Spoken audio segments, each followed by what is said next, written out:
আপনারা দেখছেন গল্পে গল্পে ছাত্র শিক্ষা। সুধীজন,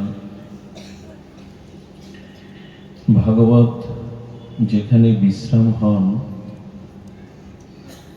ভাগবত বিশ্রামের যে সারাৎসার, যে সিদ্ধান্ত, সেটি প্রবেশ করে শ্রীমান মহাপ্রভুর প্রেমময় গৌর লীলায়। ভাগবতের প্রতিপাদ্য সারাৎসার নির্যাস হলেন শ্রীমান মহাপ্রভু। তার কারণ ভাগবত বলেন, নিগম কল্পতরুর গলিতং ফলম সুখমুখাদমৃত দ্রব সংযুতম পিবত ভাগবত রসমলয়ম মোহরহ রসিকা ভবি ভাবুকা। আচার্যগণ এই রসিকা এবং ভাবুকা শব্দে ব্যাখ্যা প্রসঙ্গে বললেন, অখিল রসমৃত মরতি রসিকেন্দ্র মৌলি রসিক শেখর। বেদ ভগবান যাকে বলেছেন রসবৈষ, সেই রসিকেন্দ্র মৌলি রসিক শেখর শ্রী ভগবানের মাধুর্য রসে যারা সিক্ত অনুরক্ত, তাদেরকে রসিকা বলা হয়। আর রসিকজন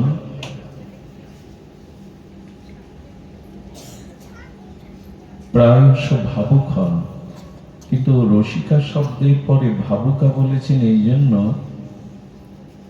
যে ব্রজ বিপিনে নিকুঞ্জ প্রেম মন্দিরে মাধুর্য মরুতি শ্যাম সুন্দরে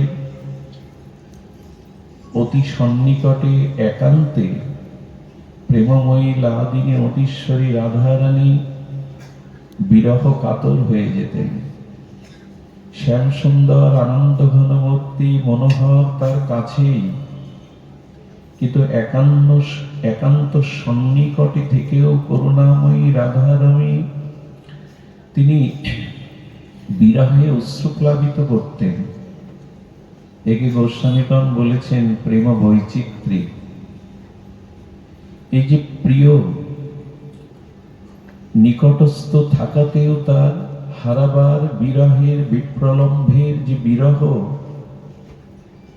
এটি একমাত্র প্রেম বৈচিত্র্যতেই সম্ভব, করুণাময়ী প্রেমময়ী রাধারানীতেই সম্ভব।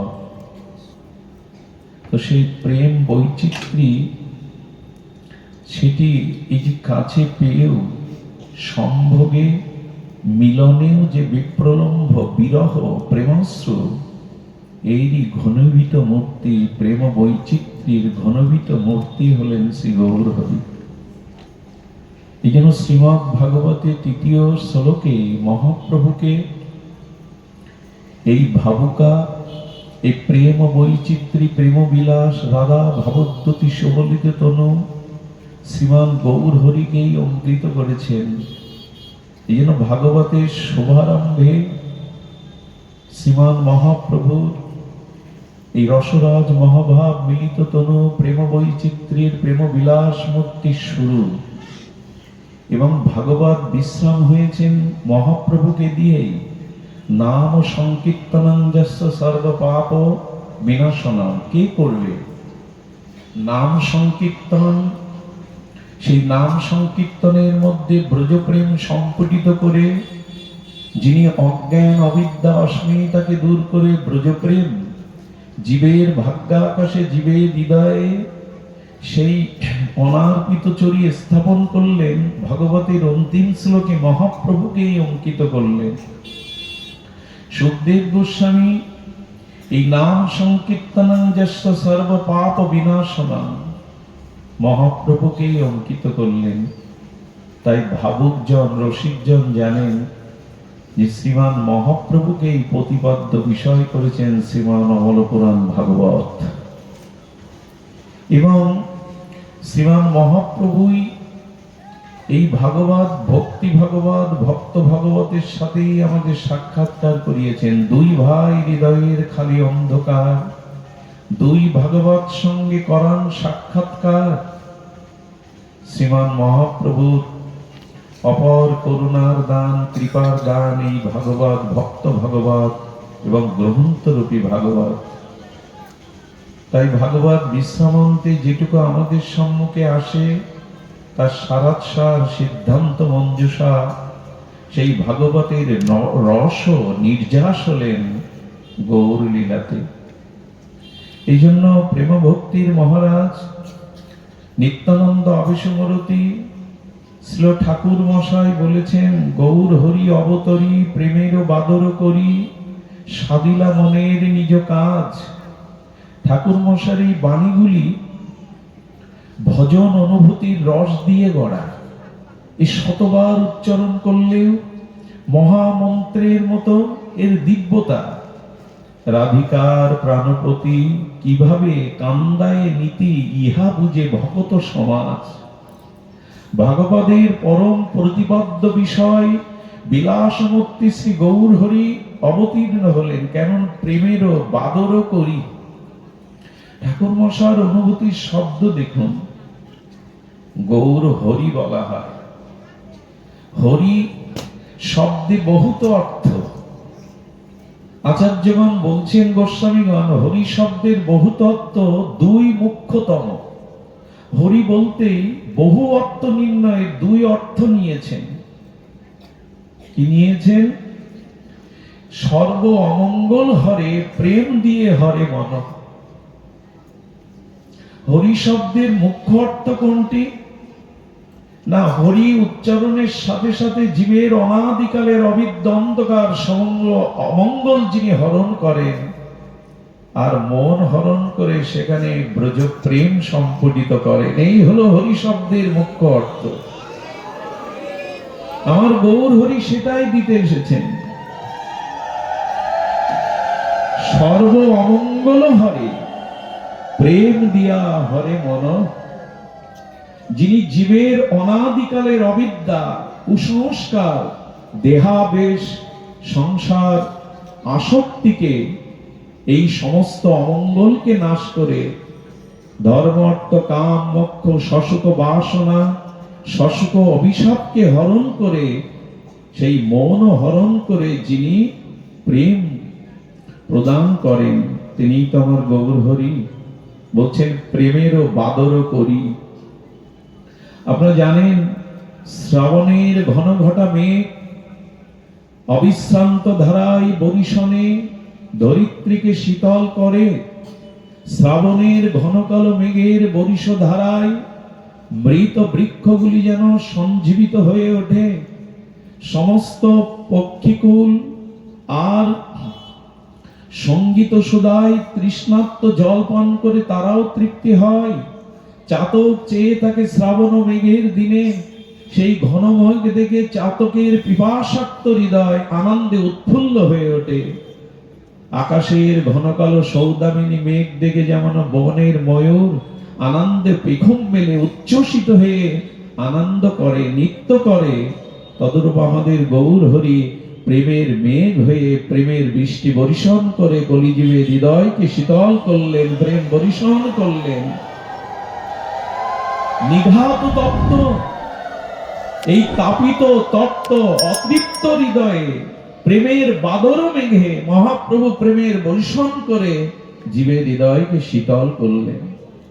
ভাগবতের প্রতিপাদ্য মুখ্য তত্ত্বই হলো আমার শ্রীমান প্রেম পুরুষোত্তম সর্ব অবতার শিরোমণি গৌর হরি।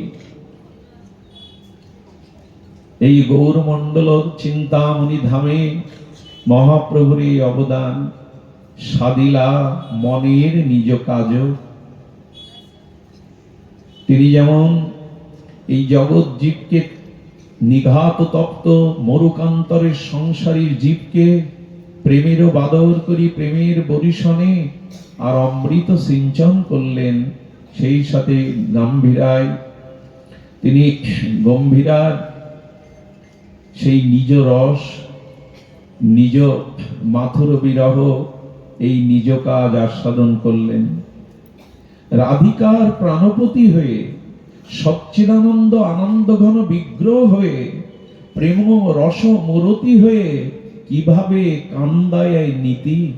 ঠাকুর মশাই বলছেন, তুমি তো আনন্দের ঠাকুর, তুমি তো রসব্রহ্ম, তুমি আপ্তকাম পুণ্যকাম, তুমি কাঁদছো কেন? মহাপ্রভু কাঁদে কেন? জীবের লাগিয়া কাঁদে প্রভু উচ্চেশ্বরে। শব্দটি ধ্যান দিন। যদি পয়ারটি এভাবে কবিরাজ কৃষ্ণ গোস্বামী দিতেন যে ভক্তের লাগিয়া কাঁদে প্রভু উচ্চেশ্বরে, তবে বলতাম, হে গৌর হরি, তুমি ভক্তের জন্য কাঁদছো, জীবের জন্য তো কাঁদছো না।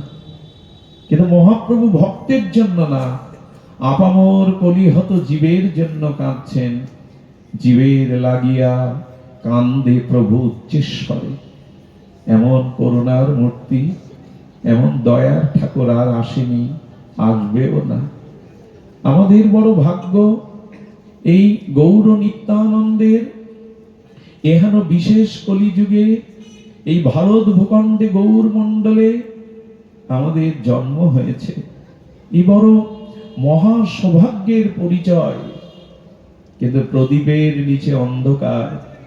সেই ভাগ্য পেয়েও নিতাই চৈতন্যের এই প্রেমময়, এই কারণ্য ঘন প্রেম ঘন, এই পতিত উদ্ধারণ পতিত পাবন লীলাতে আমাদের কি রুচি হলো? গৌর চরণে আসক্তি হলো, প্রীতি উপচয় হলো। এই জন্য আমাদের ধ্যান দিতে হবে, আমাদের মনোপ্রাণ আজও নিত্যানন্দ চরণে, শ্রী গৌর চরণে আমাদের অনুরাগ এলো কি? সুধীজন, এই জন্য শ্রীমান মহাপ্রভু তিনি প্রেমের আকাশে বাদল করে এই তপ্ত হৃদয়কে, কলিজীবের হৃদয়কে শীতল করলেন। কাঁদে কেন জানেন? কাঁদে এই জন্য, নিজে না কাঁদলে অন্যকে কাঁদানো যায় না, নিজে না মজলে অন্যকে মজানো যায় না। কেন জানি মনে হয় সেই আনন্দ নিধি, সেই প্রেম নিধি, সেই আপ্তকাম পুণ্যকাম, সেই রসব্রহ্মের ঘনীভূত পরিণত রূপ, তিনি আজ রাধা ভাবকান্তি নিয়ে কাঁদছেন। আনন্দের ঠাকুর যখন কাঁদে না, সে সংবাদ সাধারণ নয়। শুধু কি একা কাঁদলেন? আমাদের প্রিয়াজি জগৎমাতা, সচিমাতা এবং মহাপ্রভু সারাটি জীবন কেঁদেছেন একটি কারণে, আমাদের কঠিন হৃদয় এই তিনজনের কান্নায় যাতে অভিভূত হয়। প্রেমের ঠাকুরের এই চোখের জল, এই প্রেম বন্যায় তিনি ভাসালেন কেন? কিভাবে কান্দায় নীতি? ঠাকুর মশাই প্রশ্ন তুলেছেন, আনন্দের ঘনীভূত মূর্তি কেন কাঁদছেন? তোমার চোখে তো অশ্রু মানায় না, কিন্তু কান্নার কারণ, নিজে না কাঁদলে অন্যকে কাঁদানো যায় না। পতিত হেরি কান্দে, ধীর নাহি বান্দে, করুণা নয়নে চাই। বলুন তো, কে আমাদের দুয়ারে এমন করে এসেছে? আমাদের মহাজন বলছেন, পতিত হেরি কান্দে, ভক্তের জন্য না। আমার মতো স্খলিত, পতিত, তাপিত, পীড়িত, সংসার আসক্ত জীবের জন্য প্রভু কাঁদছে। ধীর নাহি বান্ধে, সেই অশ্রুজল শুকায়নি, ফলগুর ধারার ন্যায় জীবের জন্য প্রভু কেঁদে চলেছেন। ধীর নাহি বান্ধে, প্রভুর জীবের জন্য যে বিরহ। গয়া থেকে ফিরলে তিনি সারা নিশি জেগে আর সুকময় শয্যা ছেড়ে ঘরের মেঝেতে পড়ে বিড় করে কি যেন বলতেন। নখাগুলো দিয়ে মাটিগুলো খুঁড়তেন। প্রিয়াজি মাঝে মাঝে মহাপ্রভুর এই অদ্ভুত দশা দেখে ভীত হয়ে তিনিও জেগে জেগে দাঁড়িয়ে কাঁদতেন, প্রভু এমন করে কেন? জীবকে প্রেম দানের জন্য এসে তিনি স্থির নাই, সর্বদা বিহ্বল। জীবের জন্য, দেখুন, নিজের জন্য চোখের জল সহজ কথা, অপরের জন্য সকলে কাঁদতে পারে না। অপরের ব্যথায় সকলে ব্যথিত হতে শেখেনি জগতে। রস ঘনমূর্তি, এই রস বৈশব, রসপুরুষাস কাঁদছেন। আমরা কি একবারও মূল্যায়ন করলাম তিনি আমাদের দুর্দশা, আমাদের এই স্খলিত পতিত জীবগুলোর জন্য কাঁদছেন, করুণা নয়নে চায়, চারিদিকে কৃপা করুণার দৃষ্টি চাইছে। এমন করুণা ঘন, এমন প্রেমমূর্তি আর আসেনি, আসবেও না। হরি বলি বাহু তুলি প্রেম দৃষ্টি চাই, হরি বলি বাহু তুলি প্রেম দৃষ্টি চাই, করিয়া কলমশ নাশ প্রেমেতে ভাষায়। আমাদের কলমশ এটা ভাসাবার জন্য হরি বলে বাহু তুলেছেন, আর প্রেমের দৃষ্টিতে চাইছেন। এই জন্মন্ধ, আমাদের জ্ঞান অন্ধ, প্রেম অন্ধ স্খলিত পতিতের দিকে তিনি করুণা দৃষ্টি থেকে চাইছেন। এমন দয়াল, এমন করুণা ঘন কৃপামূর্তি জীবের ভাগ্যাসে আর আসেনি, আসবে কবে জানি না। এজন্য মহাপ্রভুর এই করুণার যুগে আমরা যেন বাদ না পড়ি। প্রভুর এই যে এখানে বলছেন যে না ধীর নাহি বান্ধে, এ তার করুণার দৃষ্টি। আমাদের বড় পণ্ডিতজি রাধাকুণ্ডে বলেছিলেন, দৃষ্টিতে প্রেম সঞ্চার হয়। হরি বলি বাহু তুলি প্রেম দৃষ্টি চাই, করিয়া কলমশনাশ প্রেমেতে ভাষায়। তো কারো দিকে দৃষ্টি দিলে সে প্রেমে ভেসে যাবে, তাও ব্রজ প্রেমে ভাসবে, প্রেম অনুরাগে ভাসবে। ভাসবে কেন জানেন? আমাদের ভারতবর্ষে না, আফ্রিকার জঙ্গলে এক শ্রেণীর সরীসৃপ আছে, সাপ আছে। তারা একটি জায়গায় অবস্থান করে সামনে গতাগতি প্রাণীর দিকে চোখ দিয়ে তার বিষকে বিস্ফোরণ, অর্থাৎ ফোয়ারা ছোটায়। সামনে যে প্রাণী গতাগতি করে, এই সর্প তার চোখ দিয়ে তার ভীষণ বিষকে বিস্ফোরিত করে, আর তাতে সেই প্রাণী আক্রান্ত হয়, আর যেতে পারে না। যদি সাপের দৃষ্টি থেকে বিষ বিস্ফোরিত হয়ে অন্য প্রাণীকে আক্রান্ত করে, তবে করুণা ঘন প্রেম ঘন রাধা ভবতী মহাপ্রভু কারো দিকে চাইলে প্রেম হবে না, প্রেমেতে ভাসবে না, সে অবশ্যই ভাসবে। তাই প্রেম দৃষ্টিতে চাইছেন। সুধীজন, নিরপম হেমজিনী উজর গোরাতন অবনী ঘন গড়ি যায়। এই শব্দগুলো শব্দ নয়, এই শব্দগুলো মহাপ্রভুর প্রেমে যারা হৃদয়ে নিত্য নিরন্তর অবিচ্ছিন্ন তৈল ধারার ন্যায় গৌর প্রেমে নিতাই প্রেমে হৃদয়কে সিক্ত করেছেন, সেই ভজন গভীরের অনুভূতির অক্ষর এগুলি। কি করেছেন? অবনী ঘন গড়ি যায়। প্রভু তুমি গড়াগড়ি দিচ্ছ কেন? এই পর্বত কাঞ্চন সম এই প্রেমময় তনুকে তুমি ধুলাই লুটাচ্ছ কেন? কেন গড়াগড়ি দিচ্ছ? গড়াগড়ি দিচ্ছেন এই জন্য তিনি প্রেম ভক্তির আমাদের জন্য এই শিক্ষা স্থাপন করছেন। ওগো মহত পদরাজ অভিষেকম, এই ধরার ধুলিতে ভক্তের চরণ ধুলি অঙ্কিত হয়ে আছে, সেই ধুলিতে প্রভু নিজে ধুলায় গড়াগড়ি দিচ্ছেন। কোন দেবতা, কোন ঠাকুর আমাদের এই ধরনীর বুকে এভাবে গড়াগড়ি দেয়নি, এভাবে গড়াগড়ি দেয়নি। তিনি ব্রজে অনেক ছোটাছুটি করেছেন, চপল চঞ্চল চরণে ব্রজে অনেক দৌড়াদৌড়ি খেলেছেন, কিন্তু এবার এই ধুলিতে গড়াগড়ি খেলছেন। কারণ দৌড়ালে আমরা তাকে পাবো না, তিনি ধরার ধুলিতে প্রেম আবশে গড়াগড়ি দিচ্ছেন। জীবকে বলছেন ধুলি মাখো, নিজের দৈন্যকে প্রকাশ করে অভিমানকে ত্যাগ করে ভক্তের চরণ ধুলিতে নিজেকে সিক্ত করো, তবেই তো প্রেম হবে। আমাদের আর কোনো পথ নির্দেশনা প্রয়োজন নাই, অন্য ঘরে আমাদের যাওয়ার আর প্রয়োজন নাই। আচার্যপাদ বললেন আমরা কোথায় যাব? বৈকুণ্ঠ আমাদের জায়গা নয়, বৈকুণ্ঠ গতি নয়।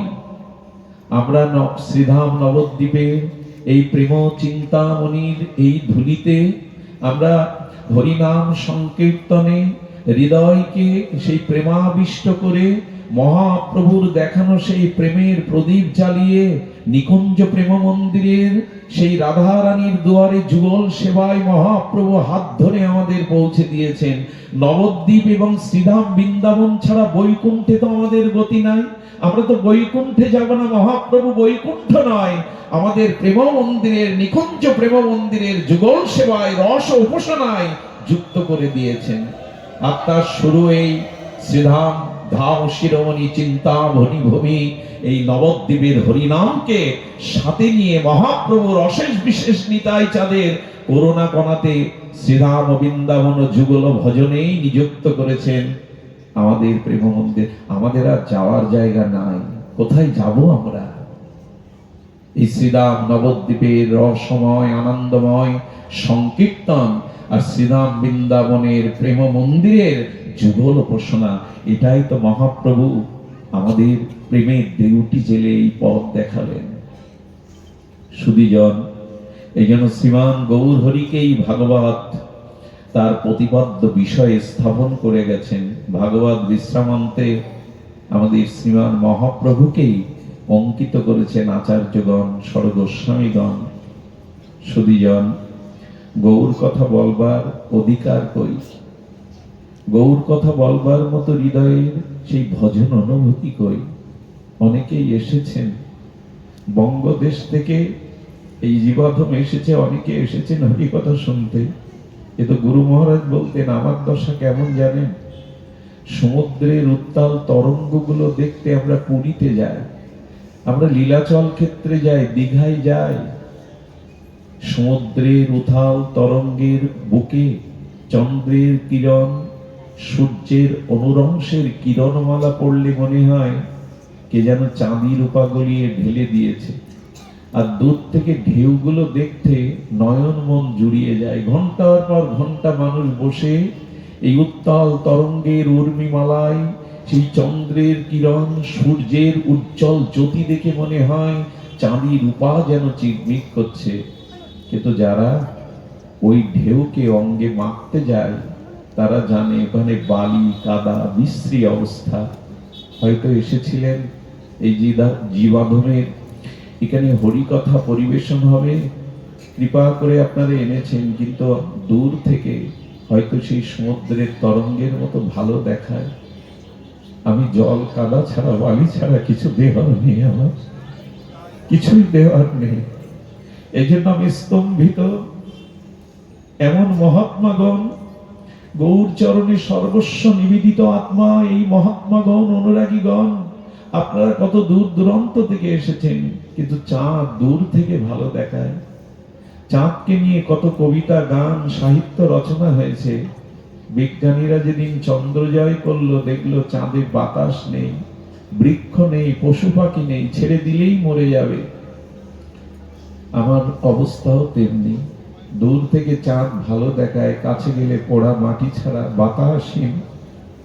সেই ক্ষেত্র কিছু তো দেওয়ার নেই। তবু শ্রী গুরু মহারাজ আপনাদের প্রসন্ন কৃপায় যদি দুটি কথা আপনারা প্রসন্ন এবং আপনাদের কৃপা করে এই জীবাধমকে বলিয়ে নেন। আমরা এইটুকু শুধু জানবো, মহাপ্রভুকে বুঝতে গেলে বুঝতে হবে ভক্তমাম অভিজানাতি এই শব্দে। একমাত্র অনুরাগ দিয়ে, প্রীতি দিয়ে, ভক্তি দিয়েই মহাপ্রভুকে জানা যাবে। শ্রীগুরু কৃপায় যদি কেউ নাম মহিমায় বৈষ্ণব চরণ ধুলিকে ভূষণ করতে পারে, যদি কেউ সাধু সঙ্গ হরি কথামৃত শ্রবণের কোনো সৌভাগ্য পায়, তখনই বোঝা যাবে ভক্তমান অভিজানতি। একমাত্র ভক্তির দ্বারাই আমরা শ্রীমান মহাপ্রভুর প্রেম ধর্মকে, নাম ধর্মকে আমরা অনুধাবন করতে পারবো। এখানে জ্ঞান পরিসীমা পায় না, এখানে যোগ পরিসীমা পায় না, এখানে ধ্যান পরিসীমা পায় না। একমাত্র ভক্তা মাম অভিজানতি, একমাত্র ভক্তির দ্বারাই তাকে জানা যায়। সেই ভক্তি আবার কেবলা হতে হবে, নিষ্কামা হতে হবে, স্বার্থশূন্য হতে হবে। অর্থাৎ নিজের কোনো শশুক বাসনা চাওয়া পাওয়া নিয়ে গৌর প্রেমকে, গৌর অনুরাগকে অনুধাবন করা যাবে না। যদি নিজের কোনো সুখ বাসনা থাকে, ধর্মত্ব কাম্যক্ষ এই পুরুষত্ব চতুষ্টয় আমাদের ভেতরে লুকিয়ে থাকে, ধন চায়, অর্থ চায়, সম্মান চায়, পদ চায়, তবে তার দ্বারা গৌর অবলোকন হবে না, তার দ্বারা গৌর সুন্দরকে, নিতাই সুন্দরকে আমরা বুঝতে পারবো না। এটি একমাত্র বিশুদ্ধ কেবলা নিষ্কামা ভক্তির দ্বারাই তাকে জানা যাবে, আর কোনো পথ খোলা নেই। সুধীজন, সেই ভক্তিটা আমাদের জীবনে শুরু হয় কখন? সেই ভক্তির দুয়ার উন্মুক্ত হয় কখন? ভাগবত অবশ্য বলেছেন, ভাগবত বলছেন ভক্তির দুয়ার কখন উন্মুক্ত হয়। দেখুন, মরমী ভক্ত শ্রী গোবিন্দের সন্নিধানে গিয়েছেন, গিয়ে মনে মনে বিচার করছেন। বিচার তো আমাদের করতে হয়, বিচার আমাদের ভজনটা বিচারের, আমাদের ভজনটা মনোকল্পিত নয়, মনোধর্মে যা এলো তাই করলাম, এটি ভজন নয়, এটি ভক্তির পথ নয়, এটি অনুরাগের পথ নয়। আমাদের বিচার করতে হবে। সেই বিচারটা কি করছেন ভক্ত? ভগবানের শ্রীচরণের দিকে তাকিয়ে দেখে ভগবান যে সদনে বাস করেন, দেখছেন রত্না কারোতে সদনম। খুব ধ্যান দিন, ভক্ত বিচার করছে, আমাদেরকে এই ভক্তির পথ রচনা করে দিচ্ছেন। ভক্তির সূচনা কিভাবে হবে, ভক্তির শুভারম্ভ কি করে হবে? কারণ আমরা জানলাম ভক্ত মাম অভিজানতি, ভক্তি ছাড়া মহাপ্রভুকে, প্রেম ধর্মকে বা সেই উপাসনাকে আমরা যথাযথ রূপে নির্ণয় করতে পারবো না। ভক্তির শুরুতে ভক্ত বিচার করছেন, ভক্ত সিদ্ধান্তের বিচার করে বলছে রত্না কারোতে সদনা, আমি কি দেব তোমায় হে প্রেমের দেবতা, হে প্রেমময়, হে মনোময়, হে আনন্দময়, কি দেব তোমায়? কি দেওয়ার আছে? কারণ তোমার সদন গৃহে তাকিয়ে দেখলাম অসংখ্য অসংখ্য চিন্ময় চিন্ময় মণিরত্ন ছড়ানো আছে। ভগবান যেখানে অবস্থান করেন না, সেখানে দিব্য চিন্তামণিগুলো ছড়ানো থাকে। কি দেবেন তাকে? ঐশ্বর্য। ভক্ত বিচার করে দেখছে তোমাকে কি অর্পণ করব। তোমার সদনে তো অচিন্তনীয় অপার্থিব দিব্য চিন্তামণি মণিরত্ন ছড়ানো আছে। আচ্ছা, যার ঘরে মণিরত্ন ছড়ানো আছে তাকে আপনি কি দেবেন? ভক্ত বিচার করছে, কি দেব তোমায়? সদনাম গৃহীন চ পদ্মা। আরো দেখছেন তোমার চরণে বসে কমল রাতুল আতুল চরণে বসে লক্ষ্মী দেবী তোমার চরণ সেবা করছে। ঐশ্বর্য দায়নি লক্ষ্মী যার চরণ সেবা করে তাকে ঐশ্বর্য দিয়ে দিতে পারবো তো? লক্ষ্মী দেবী যার চরণ কমলকে সম্বাহন করছেন, সেবা করছেন, তাকে আমরা ঐশ্বর্য কি দেব? আরে ঐশ্বর্য তো লক্ষ্মী দেবীর কাছে আমরা প্রার্থনা করি। জগতের আমার সমজীব ধন টাকা এইগুলি তো চাই, ঐশ্বর্য চাই, কিন্তু গৃহিণী চ পদ্মা। ভক্ত বিচার করছেন যে না, তোমার চরণ সেবা করছে সাক্ষাৎ লক্ষ্মী দেবী। ভক্ত তখন চিন্তা করছে, কিম দেয়াম অস্তি ভবতে জগদীশ্বরায়, তুমি জগদীশ্বর, তোমাকে কি দেব আমি? কি দেওয়ার আছে আমায়? ধ্যান দিয়ে শুনুন, হে জগদীশ্বরায়, তোমাকে কি দেওয়ার, আমরা অর্পণ করব কি? হ্যাঁ, বিচার করে ভক্ত কি পেল জানেন? শ্রীগুরু কৃপায় শাস্ত্র অনুগত ভক্ত কি পেল জানেন? রাধায় গৃহীতা মনারা অবনাহতভ্যং। ভক্ত বিচার করে দেখছে, কি বিচার করছে জানেন? এই শীতের দিনে মাঘ মাসে যার শীতের কোনো বস্ত্র নেই, তাকে একটা শীতের বস্ত্র দিন, এটা তার সুখকর হবে, এটা তার প্রয়োজন। কিন্তু যার শীতের বস্ত্র আছে তাকে 8-10টা দিয়ে কি সুখ দেবেন আপনি? আছে তো শীতের বস্ত্র। শীতে এই শীতের বস্ত্রটাই তার অভাব। যার যেটুকু অভাব তাকে সেটুকু দিলে সুখ হয়, তাই না? যার যেটি অভাব তাকে সেটুকু অর্পণ করলে সুখ হয়। ভক্ত বিচার করছে আমার প্রেমের অধীশ্বরের অভাব কি। উনি বিচার করে মহাজন শ্রীগুরু আনুগত্যে জানলেন কি জানেন, রাধায় গৃহীতা মনস্থ অমনহতব্যং গোবিন্দ। হে প্রেমের অধিদেবতা, আমি দেখলাম একটি বস্তুর তোমার অভাব আছে, সেটা হলো তোমার মনটা তোমাতে নাই। ভক্ত বিচার করছেন তোমার মন তোমাতে নাই। তো ভগবানের মন, সচ্চিদানন্দের মন কে নিয়ে নিল? বলো রাধায়া গৃহীতা, রাধারানী ব্রজসুন্দরী ততিগণ তোমার মনটা চুরি করে নিয়ে গেছে, তোমার মনেরই অভাব।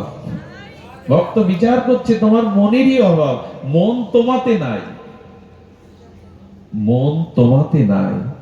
এখানে বলছেন কি না, অমনহতভ্যং, তোমার অভাব একটি জিনিস আমি দেখছি, সেটি তোমার মন তোমাতে নাই, রাধারানী চুরি করে নিয়ে গেছে। সুধীজন ভক্ত তখনই বললেন তদাম নিজ মনাম কৃপায়া গৃহ্ণান। ভক্ত তখন বলছেন দেওয়ার মতো তোমাকে একটি জিন আসে, আমার মনটা তুমি গ্রহণ করো প্রভু, আমার মনটাই তুমি গ্রহণ করো। তোমার মনের অভাব, আর আমার মন তোমাতে যেতে চায় না। আমার এই মন বিষয়াসক্ত মন তোমার চরণে অর্পিত হতে চায় না। এই অশান্ত বহির্মুখ মন তুমি নাও। এই মন ভগবানে অর্পণ করার জন্য ভক্ত বিচার করে বলছেন কৃপায়া গৃহ্ণত, তুমি কৃপা করে গৃহানো আমার এই মনটাই তুমি গ্রহণ করো। সুধীবৃন্দ, যখন আমরা আমাদের এই মন ভগবানকে অর্পণ করতে পারবো, সার্বভৌম গীতাতে ভগবান এটিই চেয়েছেন, মনমনা ভব মদ ভক্ত, মদ চিত্ত মনমনা ভব। তুমি তোমার মনটি আমায় দাও, তুমি যদি আমার মন গ্রহণ করো, মন যদি তোমাকে অর্পণ করতে পারি আর তুমি যদি আমার মন গ্রহণ করো, এই দেহ দেওয়া সহজ, এই দেহটা আমরা ভগবানের চরণে নিয়ে যেতে পারি, কিন্তু মনটা ভগবানে অর্পণ করা খুব সহজ নয়। আরেকটি জিনিস দার্শনিকরা বলেছেন, আপনার দেহ যেখানে আপনি সেখানে নাই, আপনার মন যেখানে আপনি সেখানে। আপনার দেহ যেখানে আছে ওখানে আপনি নাই, আপনার মন যেখানে আপনি সেখানে। সুধীবৃন্দ, লোচনদাস ঠাকুর আমাদের মহাপ্রভুর শুভ পরিণয় বিবাহে কাছে ছিলেন না। আপনারা জানেন, আপনারা মহাপ্রভুর ঘরের মানুষ, মহাপ্রভুর নিজজন, আপনারা মহাপ্রভু আপনাদের একান্ত নিজের। মহাপ্রভু বিবাহ বাসরে যখন প্রবেশ করেন, প্রিয়াজির এই দিব্য অঙ্গুলিটা আঘাত লেগে কেটে গিয়েছিল। মহাপ্রভু তার প্রেমময় চরণের অঙ্গুলি দিয়ে ওইটা একটু চেপে ধরেছিলেন। আচ্ছা, লোচন দাস তো এটা দেখার কথা না, লোচন দাস ঠাকুরের তো এটা লেখার কথা না, এটা তো প্রিয়াজি কাউকে বলেননি। 2 সপ্তাহ পরে লোচন দাস ঠাকুর লেখনীতে লিখেছেন প্রিয়াজির এই দশা। আচ্ছা, উনি কি করে অনুভব করলেন? অনুভব করলেন এই জন্য, ওরা গৌরগত প্রাণ, গৌরকেই সর্বস্ব দিয়েছেন। আমার মন যদি আপনাকে অর্পণ করা হয়, আপনি সেই মন গ্রহণ করেন, আপনার মনে যা যা প্রবাহ, চিন্তা, ভাবনা, ইচ্ছা, অভিলাষ, সেটা আপনিও জানতে পারবেন। এই হলো মন দেওয়া। ভজন সাধন দেহ দিয়ে করতে হয় বটে, তবে ভজনটা মনোধর্ম, বাইরের না। এখানে এসেছি বলে যে এখানে আমি আছি নয়, আমার মন যেখানে আমি সেখানে। এই জন্য ভক্ত বলছেন যে গ্রহণ করো। এই যে মনটা ভগবানে অর্পণ করে নিজের সর্বস্বতাকে অর্পণ করা, তার সুখের জন্য সর্বত চেষ্টা, এরই নাম ভক্তি। এই যে মনটা তাকে অর্পণ করে তার সুখবিধানের জন্য সর্বোচ্চ সমর্পণ, এরই নাম ভক্তি। ভক্তির অনেক সংজ্ঞা দিয়েছেন আচার্যগণ, কিন্তু ভক্তি হলো এটি যে তাকে সর্বস্ব অর্পণ করা। প্রেম ভক্তির চাওয়া পাওয়া নেই তো, শুধু তাকে দেওয়া আছে, শুধু দেওয়া আছে। আমাকে আমাদের দেবনাথ বাবা বলেছিলেন, গতকাল আচার্যজি সুধামাজির চরিত্র অবলোকন করতে, পরিপূর্ণ করতে পারেননি। যদি আপনি একটু স্পর্শ করেন, আমার তো ক্ষমতা নাই, সে সাধনা নাই, অজ্ঞ জীবাধন, তবু বলবো প্রেম যেখানে, সেখানে প্রাপ্তির কোনো ইচ্ছা থাকে না। কথাটি আবার বলি, আপনারা বিজ্ঞজন, গৌড়ের নিজজন, নিতাই চাঁদের আপনারা একান্ত জন, বারবার এক কথা উচ্চারণ করাটা দোষে, তবু বলি যেখানে ভক্তি, যেখানে প্রেম, যেখানে সমর্পণ, সেখানে নিজ প্রাপ্তির কোনো ইচ্ছা থাকে না। যদি থাকে তাকে ভক্তি বলে না, প্রেম বলে না।